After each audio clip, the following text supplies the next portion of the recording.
Quest'altra immagine invece rappresenta l'area produttiva dedicata ai robot all'interno di un'azienda manifatturiera. Come si può vedere, i robot sono collocati in isole recintate e quando si dovrà decidere l'organizzazione del lavoro, si dovrà tener conto che le persone non possono avvicinarsi e soprattutto non possono entrare nelle aree dedicate.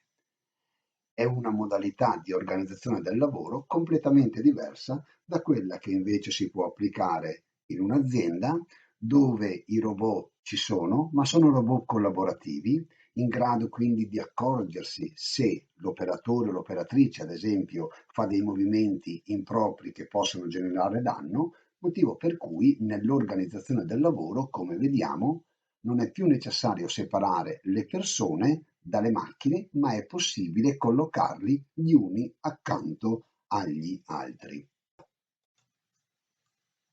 Questa immagine rappresenta le bolle di Fuxas, che il noto architetto ha progettato e realizzato per l'azienda Nardini di Bassano del Grappa.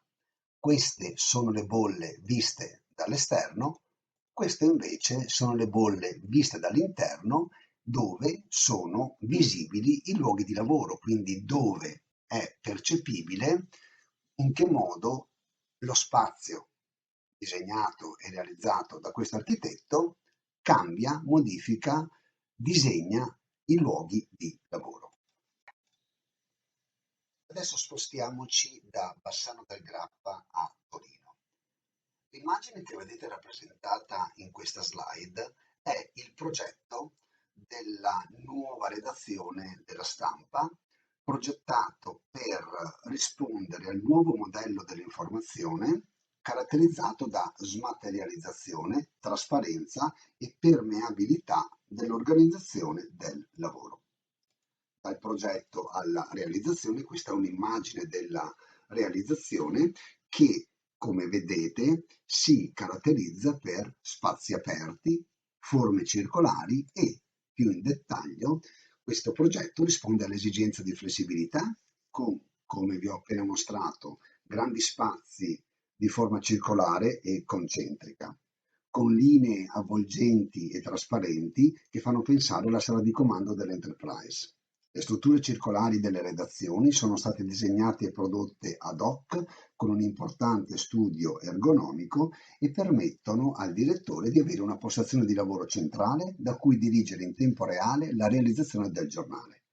Nulla è proprio lasciato al caso, nemmeno la luce. La luce naturale rompe da ogni lato, soffitto compreso, e a livello cromatico, le scelte che riguardano gli arredi e gli allestimenti interni rimandano alle riproduzioni delle prime pagine storiche del quotidiano torinese. Passiamo dai giornali al cinema. Nel 1989 Nanni Moretti realizza Palombella Rossa. È entrata nella storia la scena in cui il protagonista dialoga con una giornalista. E nel corso di questo dialogo il protagonista, rivolto alla giornalista, dice: "Che dice? Non è l'argomento che affronta, ma è l'espressione. Ma come parla? Dov'è andata a prendere questa espressione? Ma come parla? Le parole sono importanti." Questo passaggio ci fa capire che la relazione tra le persone all'interno dei luoghi di lavoro e più in generale ai luoghi organizzativi non è definita e strutturata solo dallo spazio fisico, bello o meno bello, ma anche dal modo con il quale le persone si.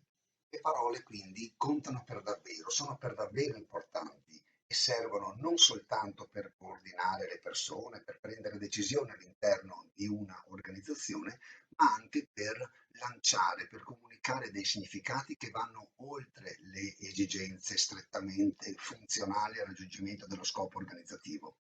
In questa slide vedete rappresentate le due pagine di giornale comprate da una grande azienda italiana operante nel mondo del food e pubblicate durante i giorni dell'emergenza sanitaria da Covid-19 tra marzo e aprile 2020.